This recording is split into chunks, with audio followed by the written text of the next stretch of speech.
Hi, I'm Bodybuilding.com Master Coach and Sports Dietitian Jessica Isaacs. In this video, we're talking all things fad diets. Fad diets have been around for as long as any of us can remember. A new one or a new spin on an old one are always popping up with all sorts of claims of not only weight loss, but also health benefits. Some diets market themselves not as a traditional diet, but as a lifestyle or a lifestyle change. I know I have personally cycled through so many diets, often feeling like I was chasing my tail, seeing temporary benefits, and usually miserable throughout the entire process. If you're anything like I was, or you find yourself wondering if a particular diet is right for you, let's walk through some of the questions that I ask my clients as a registered dietitian when we evaluate diets to see if they're appropriate for them. The first question I like to ask when evaluating a diet is, does this diet eliminate or restrict any foods or food groups? Many diets commonly restrict or eliminate carbohydrates. Will you lose weight from restricting carbohydrates? Probably yes, at least at first. When we store carbohydrates, we store them in our liver and our muscle in the form of glycogen. Every 1 gram of carbohydrate stored as glycogen also stores with it 3 to 4 grams of water.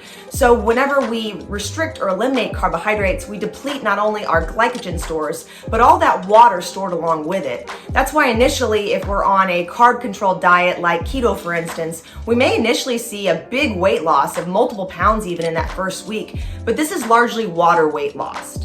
Carbohydrates provide energy to the body and to the brain. If you're restricting or eliminating carbohydrates, it's going to show up. You're going to feel this in either your mental clarity and your energy levels, or how you're performing and how you're achieving some of your performance-based goals. Other things to consider when eliminating foods or food groups are there foods that you enjoy that are being eliminated or restricted with this diet? What we see is that when we eliminate or restrict foods that we love and enjoy, this leads to binging over time on those foods or falling off the diet, and sometimes regaining the weight you lost, sometimes even more weight than that, or sometimes just making you feel crummy about the fact that you weren't able to achieve your particular goals.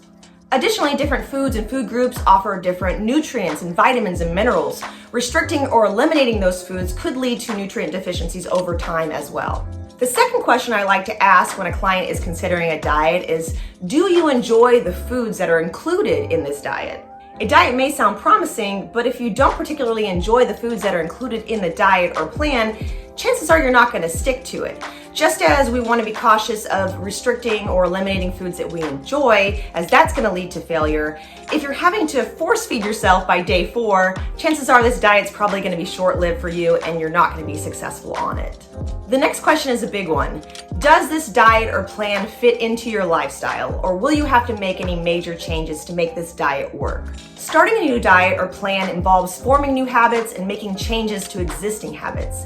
If, for instance, you're going from cooking at home a couple days a week to prepping every single one of your meals, this is going to be a big change that's going to require some new habits. Habit change takes time, and if your diet or plan is requiring sweeping changes to the way you shop, plan, prep, cook, or when and how you eat, it's probably going to be an uphill battle to form those new habits and make that diet work for you. If your lifestyle involves eating out with friends and family, travel, business meals, or other social functions, consider how a controlled diet would fit in these settings.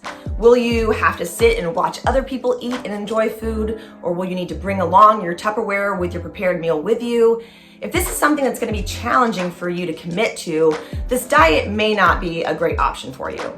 While there are many other areas I would cover with my clients before starting on a diet of any sort, the final major question is this diet sustainable? Sustainability in terms of diets means a lot of different things. Most diets are not sustainable, which is why people often fail at them or find themselves going back on another diet after diet after diet, regaining the weight that they lost, often gaining extra pounds as well.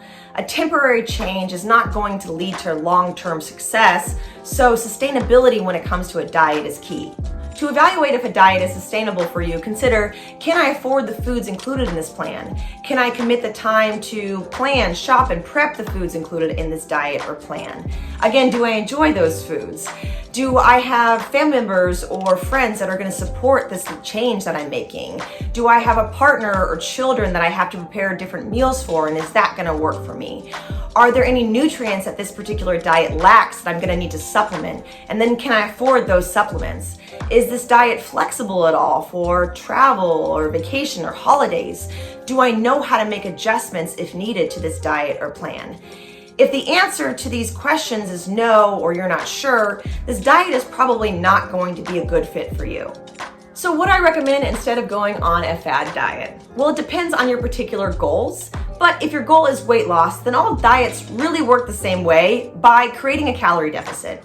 A calorie deficit can be achieved a number of ways, but the best way to do it is by eating a balanced diet that includes both the foods that you love and also the foods that are going to be rich in the nutrients that you need. You also want to create the smallest calorie deficit necessary in order to see progress. The right amount of calories and macronutrients is going to vary person to person. A registered dietitian can help you navigate what you need for your particular goals and also to support you through any habit changes needed in order to get there. I hope this was helpful for you, and now you know how to evaluate a diet to see if it's right for you. I'm Coach Jessica. Keep it locked into Bodybuilding.com for more ways to build your body. Happy fueling.